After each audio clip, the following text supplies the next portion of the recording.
তালতলা গ্রামের এক কোণে ইয়াকুব মুচির একটি ছোট্ট ঘর ছিল। প্রতিদিন ভোরে সে তার থলে যন্ত্রপাতি নিয়ে দোকানে যেত। সেদিনও এর ব্যতিক্রম হলো না, কিন্তু তার মুখে কোনো উজ্জ্বলতা ছিল না। ওগো, এভাবে কতদিন চলবে? তুমি প্রতিদিন সকালে কিছু আশা নিয়ে বের হও এবং সন্ধ্যায় হতাশ হয়ে ফিরে আসো। তুমি কি দেখতে পাচ্ছ না যে আমাদের অবস্থা পুরো গ্রামের মধ্যে সবচেয়ে খারাপ? তুমি বলো, আমি কি করব? আমার ভাগ্য এত খারাপ, আমি কি করতে পারি? যখনই আমরা আমাদের অবস্থার উন্নতি করতে শুরু করি, তখনই এমন কিছু ঘটে যা আবার সবকিছু নষ্ট করে দেয়। এখন দেখো, প্রথমবারের মতো কোনোভাবে আমরা কিছু টাকা বাঁচিয়েছিলাম। তুমি অসুস্থ হয়ে পড়েছিলে, সব কিছু খরচ হয়ে গিয়েছিল। তারপর রায়ানের পায়ে সেই গভীর আঘাত, তার চিকিৎসা করাতে আবার সবকিছু নষ্ট হয়ে গিয়েছিল। তারপর ৮ বছরের রায়হান ছুটে এসেছিল এবং তার নিষ্পাত চোখে ক্ষুধা ছিল, কিন্তু সে কিছু বলার সাহসও পেয়েছিল। বাবা, আমি অনেক দিন ধরে ভালো খাবারের জন্য আকুল। আমাদের বাড়িতে অন্যদের মতো খাবার তৈরি করা হয় না কেন? ইয়াকুবের চোখ ভিজে উঠল। চিন্তা করো না বাবা, আমাদের দিন অবশ্যই বদলে যাবে। এমন একটা সময় আসবে যখন আমরা অন্যদের চেয়ে ভালো খাবার তৈরি করব। তারপর তুমি যা খুশি তাই খাবে। কিন্তু বাবা, তোমাকে একটা কথা বলি, পাশের তাই আম্মার ঘর থেকে যখন খাবারের গন্ধ আসে, তখন আমি তার দিকে আকৃষ্ট হই। একদিন আমি চলে গিয়েছিলাম, কিন্তু সে আমাকে দেখার সাথে সাথেই খাবার লুকিয়ে রেখে বলল, এখানে এসো না, এখান থেকে পালাও। তাই আমি ফিরে এলাম। ফাতিমার চোখ দিয়ে জল ঝরতে লাগল, যেন কেউ তার হৃদয় ভেঙে দিয়েছে। ইয়াকুব কিছু বলল না, চুপচাপ তার সরঞ্জাম তুলে মুচির দোকানের দিকে হাঁটতে শুরু করল।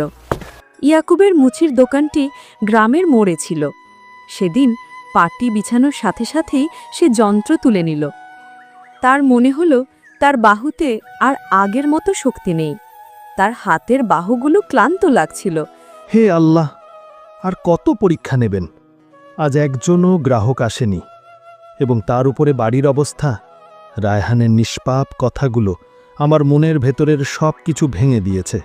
ঠিক তখনই গ্রামের মোড়ল হাজি সাহেব দোকানে এসে হাজির।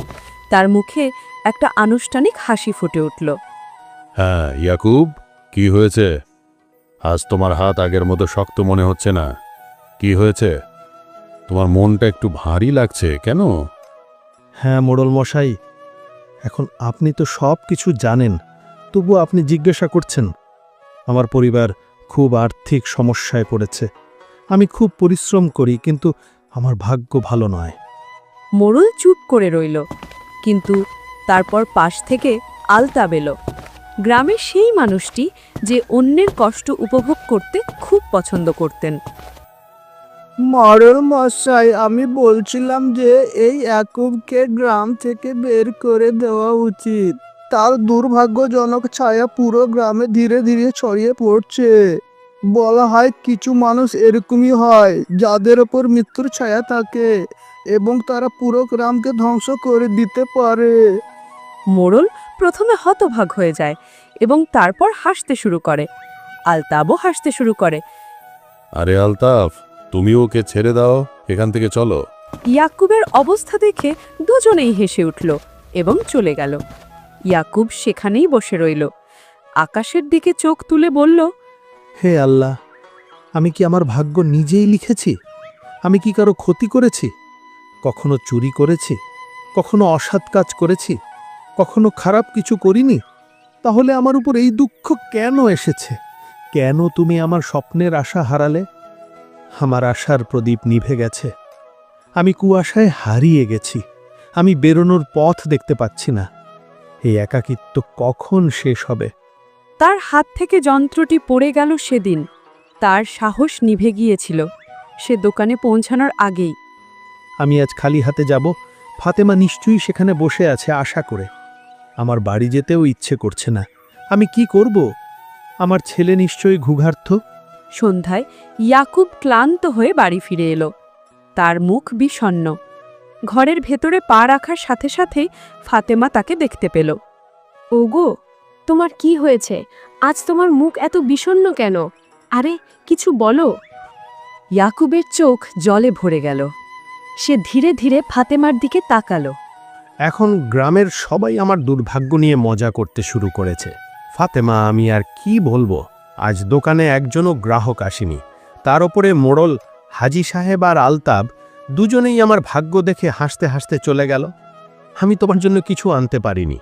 ফাতেমা চুপ করে রইল, তার চোখ জলে ভরে গেল। সকালে যখন তুমি দোকানে যাচ্ছিলে, আমিও তোমাকে বলছিলাম যে এতে আমারও দোষ আছে। আমিও তোমার কষ্ট পুরোপুরি বুঝতে পারিনি। চিন্তা করো না, আল্লাহ সবকিছু ঠিক করে দেবেন। ইয়াকুব কিছু বলল না। সে চুপচাপ খাটের উপর শুয়ে পড়ল। তার হাত কাঁপছিল, কিন্তু সে একটিও কথা বলল না।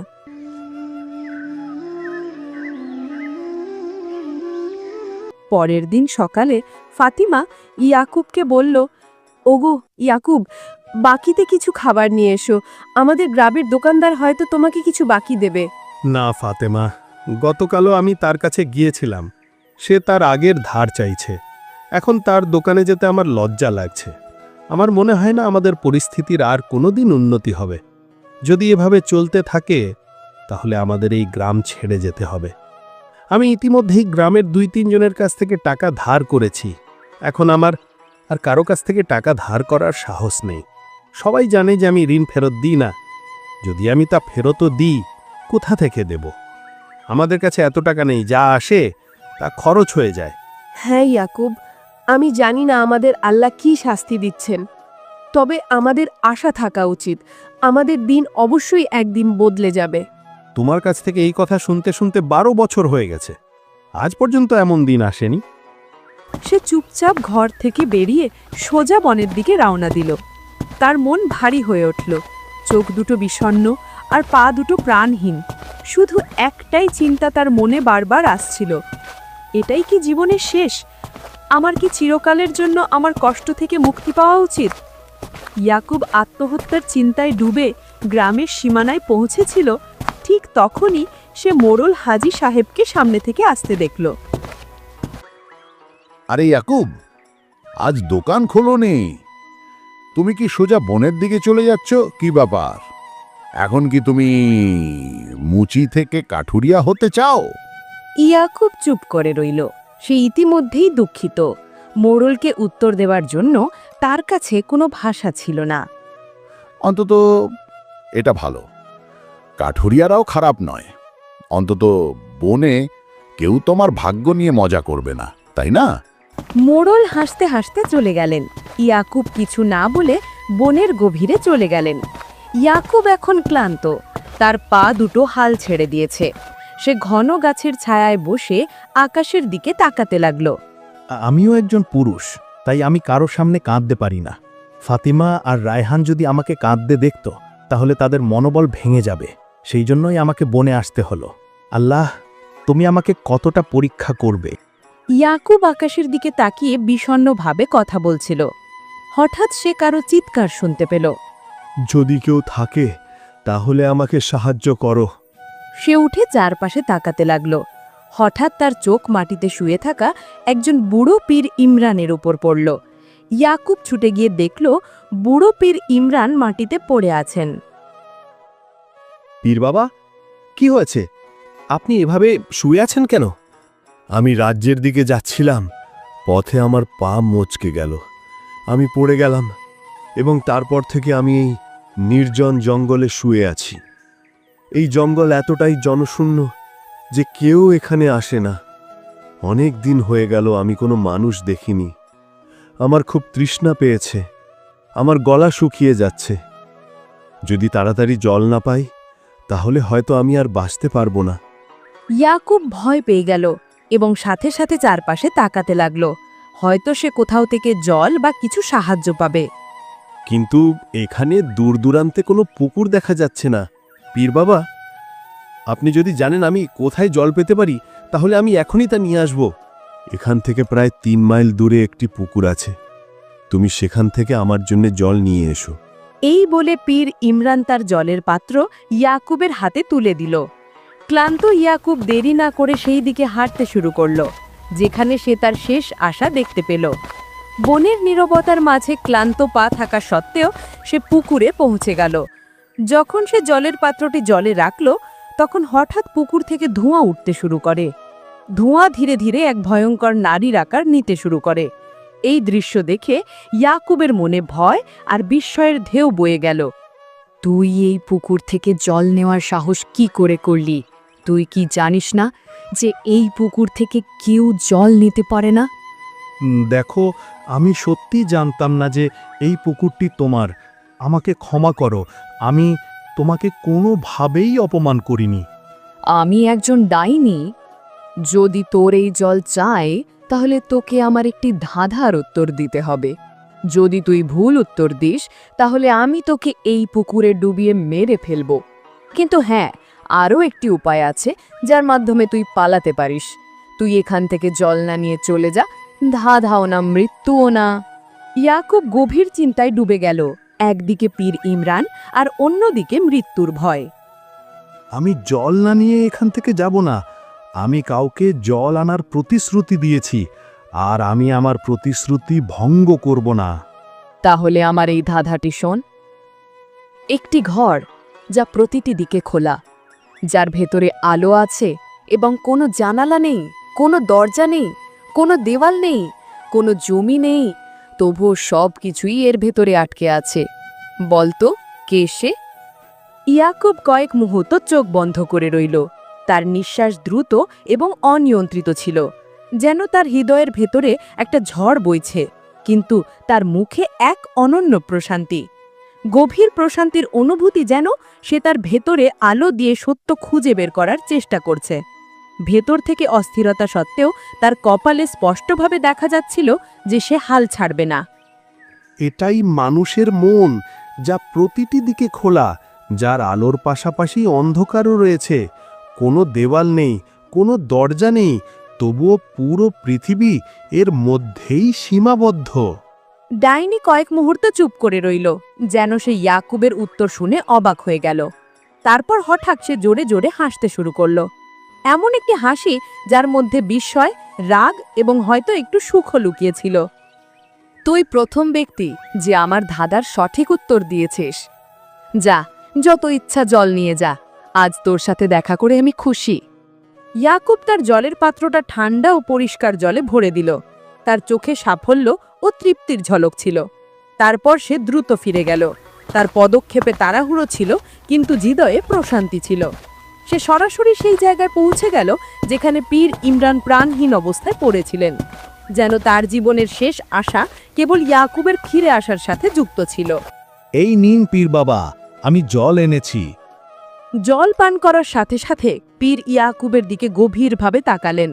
তার চোখে বিস্ময় এবং বিস্ময় স্পষ্ট দেখা যাচ্ছিল। পুত্র, তুমি কি সত্যি এই পুকুর থেকে জল এনেছ? হ্যাঁ পীর বাবা, আপনি বলেছিলেন এবং আমি আমার কথা রেখেছি। আমি ভেবেছিলাম তুমি জল আনতে পারবে না, কারণ আমি জানতাম যে সেই পুকুরে একজন ডাইনি থাকে। যখনই কোনো ব্যক্তি বনে আসে, আমি সর্বদা তাকে এভাবেই পরীক্ষা করি। প্রায়শই আমি দেখেছি যে সেই ব্যক্তি ডাইনির ভয় পালিয়ে যায়, কিন্তু তুমি প্রথম ব্যক্তি যে ডাইনির ধাঁধা সমাধান করেছিলেন এবং আমার জন্য জল নিয়ে এসেছ। এই বলে পীর কিছু দোয়া দুরুদ পড়তে শুরু করলেন। তখন সেখানে রঙিন রশ্মিসহ একটি সুন্দর হরিণ উপস্থিত হল। তুমি আমাকে সাহায্য করেছ, তাই আমি তোমাকে এই উপহার দিতে চাই। পীর বাবা, আমি এতটুকুই জানতে পেরেছি যে আপনি একজন অলৌকিক পীর বাবা, কিন্তু আমি এই হরিণটি দিয়ে কি করব পীর বাবা? এটিকে তোমার বাড়িতে নিয়ে যাও এবং তোমার মেয়ের মতো বড় করো, এবং মনে রাখবে এই হরিণটি তোমার ভাগ্য পরিবর্তন করবে। আমি জানি যে তুমি তোমার ভাগ্যের জন্য সবচেয়ে বেশি কষ্ট পাচ্ছ, অন্যথায় তোমার মধ্যে কোনো খারাপ কিছু নেই।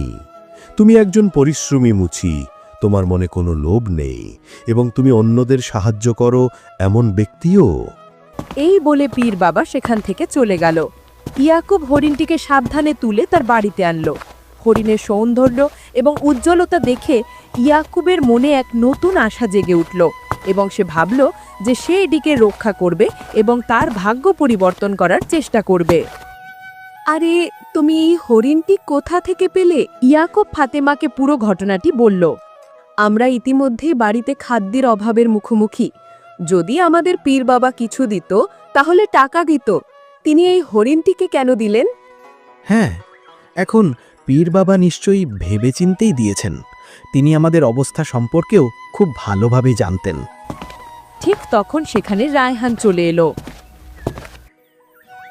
বাবা, এই হরিণটি সত্যিই খুব সুন্দর। এখন গ্রামের কোনো বাচ্চা আমার সাথে খেলে না, কারণ আমরা দরিদ্র।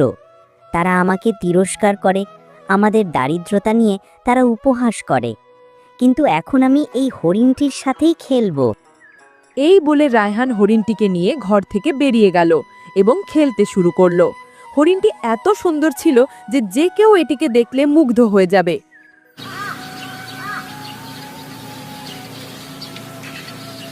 পরের দিন যখন ইয়াকুব তার দোকানে যাওয়ার প্রস্তুতি নিচ্ছিল, তখন গ্রামের জমিদার তার বাড়িতে উপস্থিত হলো। আপনি একজন জমিদার আমার বাড়িতে কি করতে এসেছেন? আগে কখনো এখানে আসেননি। আমার মতো গরিবের বাড়িতে আপনার কি দরকার আছে? একুব, তুই ঠিক বলেছিস, কিন্তু আজ আমি তোর ছেলে রাহানকে একটা হরিণের সাথে খেলতে দেখেছি। হরিণটা খুব সুন্দর ছিল। আরে বাহ বাহ, কি সুন্দর ছিল হরিণটা। এবং তুই তো জানিস আমি খাঁচার ভেতর পশু রাখতে কতটা ভালোবাসি, তাই আমি সেই হরিণটা কিনতে চাই। এই কথা শুনে ফাতেমা অবাক হয়ে গেল। সে কিছু বলতে যাচ্ছিল যে দুঃখিত, আমি আপনার কাছে সেই হরিণটা বিক্রি করতে পারছি না। আরে ভাই, আমি তোকে এর জন্য ভালো দাম দেব। আপনি আমাকে যতই দেন না কেন, আমাকে ক্ষমা করেন, আমি সেই হরিণটা বিক্রি করব না। জমিদার রেগে সেখান থেকে চলে গেল। তুমি কি করেছো? জমিদার আমাদের এর জন্য ভালো দাম দিতে পারতেন, আমাদের অবস্থার কিছুটা উন্নতি হতে পারত। আমি এই হরিণ বিক্রি করব না ফাতেমা, কারণ এই হরিণটি পীর বাবা আমাকে উপহার দিয়েছেন এবং উপহার হিসেবে পাওয়া জিনিস কখনো বিক্রি হয় না। এভাবেই কয়েকদিন কেটে গেল। ইয়াকুব এবং তার পরিবার হরিণের প্রতি এতটাই আসক্ত হয়ে পড়েছিল যে তারা এটি ছেড়ে যাওয়ার কথা ভাবতেও পারত না। তারপর কয়েকদিন পর একজন ব্যবসায়ী সেখানে এসে পৌঁছালেন। আরে ভাই, আমি তোমার হরিণটাকে খুব পছন্দ করেছি। তুমি যা চাইবে আমি তা তোমাকে দাম দেব। তুমি আমার কাছে হরিণটা বিক্রি করো। তুমি আমাকে যত টাকাই দাও না কেন, আমি এটি বিক্রি করব না। আরে তুমি দরিদ্রতমদের মধ্যে দরিদ্রই থাকবে। তুমি একজন সাধারণ মুচি, এটা কি তুমি জানো না? ব্যবসায়ী সেখান থেকে চলে গেল। ফাতেমা ইয়াকুবের ওপর রেগে গেল। এই হরিণটি আসার পর থেকে আমাদের খরচ বেড়েছে। প্রথমে তুমি এটি বিক্রি করার জন্য জমিদারকে ফিরিয়ে দিয়েছো এবং এখন তুমি ব্যবসায়ীকেও প্রত্যাখ্যান করছো। কেন তুমি এটি বিক্রি করো না? ফাতেমা, তুমি জানো না কেন এই হরিণের প্রতি আমার বিশেষ আকর্ষণ তৈরি হয়েছে। পীর বাবা বলেছিলেন আমার মেয়ের মতো করে মানুষ করতে। এখন ও আমার মেয়ের মতো, আর কেউ কি তার মেয়েকে দর করা দামে বিক্রি করে? একটু ভেবে দেখো। ফাতেমা এই কথা শুনে চুপ করে গেলেন এবং ভেজা চোখে হাসতে শুরু করলেন। ধীরে ধীরে সেই হরিণটি তাদের পরিবারের অংশ হয়ে গেল। এদিকে তুলসীনগর রাজপ্রাসাদে শোক নেমে এলো। রাজা আকবর তার 18 বছর বয়সী মেয়ে আয়েশার দিকে তাকিয়েছিলেন, যে অচেতন অবস্থায় ছিল। রাজপ্রাসাদের কবিরাজ হাকিম আলী তার পাশে ছিলেন। কবিরাজ মশাই, আমার মেয়ে কি সুস্থ হতে পারবে? আমি তাকে রাজ্যের বড় বড় ডাক্তারদের কাছে দেখিয়েছি, কিন্তু কোনো লাভ হয়নি। মহারাজ, আপনার মেয়ের একটি অদ্ভুত রোগ হয়েছে। এর প্রতিকার সম্ভব, কিন্তু এটি খুবই বিরল। তাহলে তাড়াতাড়ি বলুন কবিরাজ মশাই, এর প্রতিকার কি? মন দিয়ে শুনুন। একটি অধরা হরিণের অশ্রু এবং একজন দরিদ্র মানুষের অশ্রু, যখন এই দুটি একসাথে মিলিত হবে, তখন তারা একটি ঐশ্বরিক ফুলে পরিণত হবে। সেই ফুলটি রাজকন্যা শরীরে স্পর্শ করতে হবে, তবেই সে সুস্থ হয়ে উঠবে। তাহলে বলেন আপনি কবিরাজ মশাই, কোথায় পাবে সে অধরা হরিণ? যে কোনো মূল্যে আমি এটি খুঁজে বের করব। আর দরিদ্রদের কথাও বলবেন না, আমাদের রাজ্যে দরিদ্র মানুষের অভাব নেই। আপনি পুরো কথা শুনেননি মহারাজ। যদি কোনো দরিদ্র ব্যক্তিকে কাঁদতে বাধ্য করা হয়, তবে সেই অশ্রু বৃথা যাবে। তাদের দুজনকেই তাদের হৃদয় থেকে কাঁদতে হবে, তবেই সেই ফুলটি দেখা যাবে। তাহলে কি আপনি কি জানেন কবিরাজ মশাই, এই সময়ে সেই হরিণটি কার কাছে আছে? হ্যাঁ মহারাজ, আমি আমার সাধনার সময় এটি দেখেছি। সেই অধরা হরিণটি তালতলা গ্রামের এক মুচির কাছে আছে। রাজা আকবর তার মন্ত্রী নাসিমউদ্দিন এবং 2 সৈন্যকে নিয়ে তালতলা গ্রামের উদ্দেশ্যে রওনা হলেন। কিছুক্ষণের মধ্যেই তারা তালতলা গ্রামে পৌঁছে গেল। গ্রামের মোড়ল সেখানে ছুটে এলেন। আমাদের ভাগ্য খুলে গেছে, রাজা আকবর এসেছেন। তোমার কথা শুনতে আমার আগ্রহ নেই। শুধু বলো, এই গ্রামে কি কোনো মুচি থাকে যার একটা হরিণ আছে? হ্যাঁ মহারাজ, ইয়াকুব একজন মুচি। পুরো গ্রাম জানে যে তার একটা হরিণ আছে, এবং সে সেই হরিণ কাউকে দেয় না, কারণ এটি খুবই সুন্দর। রাজা আকবরকে নিয়ে মোড়ল ইয়াকুবের বাড়ির দিকে রওনা দিলেন। মন্ত্রী, 2 জন সৈন্য এবং রাজাকে দেখে ইয়াকুব অবাক হয়ে গেলেন। তোমার কি সত্যি একটা হরিণ আছে? এবং এটাও কি মায়াময়? মহারাজ, হ্যাঁ মহারাজ, আমার একটা হরিণ আছে, কিন্তু আমি জানি না এটা মায়াময় নাকি সাধারণ। আমার কাছে সে আমার মেয়ের মতো। তুমি ওই হরিণ কোথা থেকে পেলে? একজন পীর বাবা আমাকে এই হরিণ দিয়েছিলেন মহারাজ। আমি বুঝতে পেরেছি যে পীর বাবা তোমাকে একটি মায়াবী হরিণ দিয়েছে। চলো ঠিক আছে, আমি এটা কিনতে চাই। আমাকে ক্ষমা করেন মহারাজ, আমি এটা বিক্রি করতে চাই না, এবং আমিও বিক্রি করতে পারবো না। মহারাজ, সে এতটাই বোকা যে জমিদারও এটা কিনতে চেয়েছিল, কিন্তু সে বিক্রি করেনি। আমাদের গ্রামের সবচেয়ে বড় বণিক চড়া দাম দিতে এসেছিল, কিন্তু তবুও তা বিক্রি করেনি, এবং এখন সে আপনাকেও প্রত্যাখ্যান করেছে। তার সাহস দেখেন মহারাজ। দেখো মুচি, আমার ওই হরিণটির খুব প্রয়োজন। আমি তোমাকে এর জন্য চড়া দাম নেব। তুমি বুঝতে পারছো মনে হয়। মহারাজ, আমি আপনাকে এটা দিতে পারবো না, আমাকে ক্ষমা করেন। আমি তোমাকে অর্ধেক রাজ্য দিয়ে দেব, তুমি শুধু আমাকে ওই হরিণটি দাও। না মহারাজ, আপনি যদি আমাকে পুরো রাজ্য দিয়ে দেন তবুও আমি আপনাকে দেব না, আমাকে ক্ষমা করেন। সৈন্যরা, এই মুচিকে গ্রেফতার করো এবং সেই হরিণটিকে ধরে প্রাসাদে নিয়ে চলো। সৈন্যরা ইয়াকুব এবং হরিণটিকে ধরে মহারাজের সামনে হাজির করল। কেমন লাগছে এখন বোকা? আমি তোমাকে অর্ধেক রাজ্য দিতে প্রস্তুত ছিলাম, আর তুমি অস্বীকার করেছ। এখন আমি তোমাকে সেই হরিণটি একেবারেই দেব না। শেষবারের মতো দেখো বোকা কোথাকার। মহারাজ, আমি জানি আপনি আপনার সিদ্ধান্তে অটল। আপনার কাছে আমার একটাই অনুরোধ, আমি একবার আমার এই হরিণটিকে জড়িয়ে ধরতে চাই। আমি এটাকে আমার মেয়ের মতো ভালোবেসেছি। যদি তুমি এটাকে এত ভালোবাসো তাহলে যাও এবং জড়িয়ে ধরো। ইয়াকুব দৌড়ে গিয়ে হরিণটিকে জড়িয়ে ধরল। তাদের 2 চোখ দিয়ে অশ্রু ঝরতে লাগল, আর সেই অশ্রু মাটিতে পড়ার সাথে সাথেই সেখানে একটি নীল ফুল ফুটে উঠল। মহারাজ, এই ফুলটি আপনার মেয়ে আয়েশাকে সুস্থ করতে পারে। রাজা আকবর দৌড়ে গিয়ে ফুলটিকে তার মেয়ের ঘরে নিয়ে গেলেন। ফুলটি মেয়ের শরীরে পড়ার সাথে সাথেই তার জ্ঞান ফিরে এলো। রাজা আকবর খুশি হয়ে রাজদরবারে ফিরে এলেন। ইয়াকুব, আমাকে ক্ষমা করো।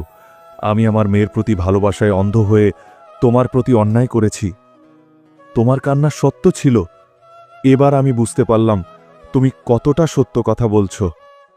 তখন পীর বাবা সেখানে উপস্থিত হলেন। মহারাজ, এই দরিদ্র মুচি দুর্ভাগ্যবান। আমি তাকে সেই হরিণটি উপহার দিয়েছিলাম এবং বলেছিলাম যে এটি তার ভাগ্য পরিবর্তন করবে। আমি জানতাম যে আপনার মেয়েকে সেই অধরা হরিণ দ্বারা সুস্থ করা হবে, কিন্তু এটি তখনই সম্ভব হয়েছিল যখন হরিণটি লালন পালনকারীর চোখ থেকে সত্যিকারের অশ্রু বেরিয়ে আসে, আর সত্যিকারের অশ্রু কেবল একজন সত্যিকারের ব্যক্তির কাছ থেকে আসে। পীর বাবা ইয়াকুবের দিকে তাকিয়ে বললেন, ইয়াকুব, তোমার কাজ শেষ হয়েছে, এবং আমি যেমন বলেছিলাম এই হরিণটি তোমার ভাগ্য পরিবর্তন করবে, এখন সেই সময় এসেছে। ইয়াকুব, আমরা তোমাকে অনেক সোনা দিচ্ছি। তোমার কারণে আমাদের মেয়ে সুস্থ হয়েছে। তোমার এই অনুগ্রহ আমরা কখনোই ভুলব না। মহারাজ, এটা আপনার দয়া, কিন্তু দয়া করে আমাকে এটা দেবেন না। না না ইয়াকুব, এটা একটা উপহার, এবং কেউ কখনো উপহার প্রত্যাখ্যান করে না। আজ থেকে তুমি আমার উপদেষ্টা হিসেবে আমার প্রাসাদে থাকবে। এবং আমার কোষাগারের দেখাশোনার কাজ তোমার কাঁধে থাকবে। তুমি একজন সৎ মানুষ, এবং হ্যাঁ, আজ থেকে তুমি যে গ্রামে বাস করো সেই পুরো গ্রামটি এখন তোমার হবে। ইয়াকুব সমস্ত সম্পদ নিয়ে তার বাড়িতে ফিরে যেতে শুরু করে, যা ছিল তার কঠোর পরিশ্রম, সততা এবং সত্যের অমূল্য প্রতিদান।